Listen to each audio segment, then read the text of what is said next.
तो बात करते हैं इस तूफान की जो हाल ही में सोशल मीडिया पर उठा, और वो भी इंडिया की एक बहुत बड़ी सेलिब्रिटी के गिर्द। कहानी शुरू तो सिर्फ एक क्लिक से हुई थी, लेकिन बात उससे कहीं ज्यादा आगे निकल गई। और यही वो अल्फाज थे जो विराट कोहली के लिए ऑनलाइन इस्तेमाल किए गए। चीटर, प्लेबॉय, काफी सख्त इल्जामात हैं, लेकिन क्या इनमें कोई सच्चाई भी है? आइए इस पूरे मामले की तह तक चलते हैं। तो आखिर ये सब कुछ शुरू कैसे हुआ? हैरत की बात यह है कि ये पूरा तनाज़ा, ये सारा हंगामा स्क्रीन पर सिर्फ चंद टैब्स का नतीजा था। हुआ यूं कि मई 2024 में विराट कोहली के अकाउंट से ओवेद कौर की एक तस्वीर लाइक हो गई और इसका असर फौरन नजर आया। सिर्फ 48 घंटों में ओवेद के फॉलोअर्स 2 मिलियन बढ़ गए। फिर कुछ ही दिनों बाद एक और लाइक, इस बार जर्मन मॉडल लिस लास की पोस्ट पर। बस उसके बाद तो जैसे सोशल मीडिया पर आग लग गई। हर तरफ मीम्स और इल्जामात की भरमार हो गई। जब बात बहुत बढ़ गई तो विराट की टीम की तरफ से एक वजाहत आई। उनका कहना था कि ये लाइक्स खुद विराट ने नहीं किए, बल्कि ये इंस्टाग्राम के एल्गोरिथम में किसी गड़बड़ की वजह से हुआ है। लेकिन सवाल तो ये है कि क्या एक हाथ गलत लाइक किसी को चीटर बना देता है? मतलब हम सबसे कभी ना कभी गलती से कोई पोस्ट लाइक हो ही जाती है ना? तो क्या सिर्फ इसी बात पर किसी पर इतने बड़े इल्जाम लगा देना ठीक है? देखते हैं कि इस मामले पर सोर्स मटेरियल का क्या कहना है।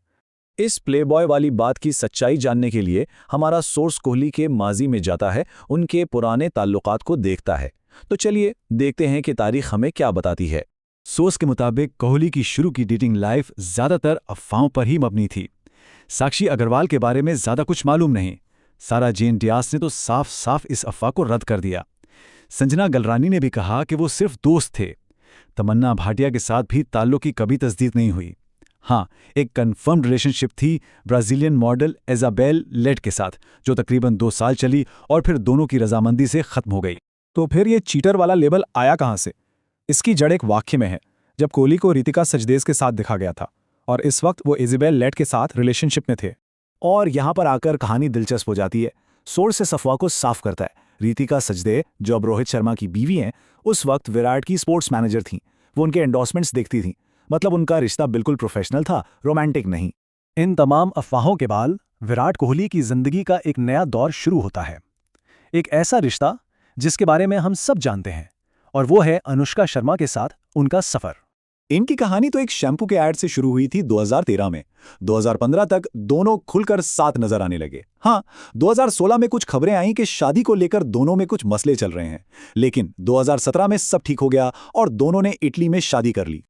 तो लबे-लुबाब ये है, इनकी पूरी हिस्ट्री खंगालने के बाद सोर्स इसी नतीजे पर पहुंचता है कि चीटिंग के इल्जामात को साबित करने के लिए कोई ठोस सबूत है ही नहीं।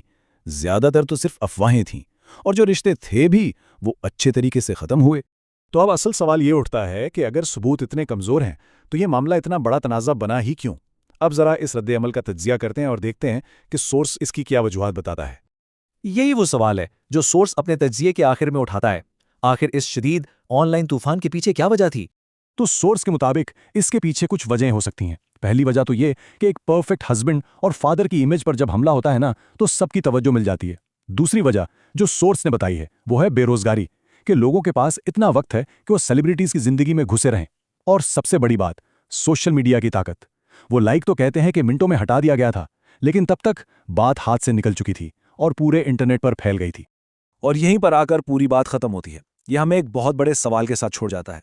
क्या सोशल मीडिया पर की गई एक गलती, एक छोटा सा क्लिक किसी के पूरे किरदार का फैसला कर सकता है? यह एक ऐसा सवाल है जिस पर हम सबको सोचने की जरूरत है।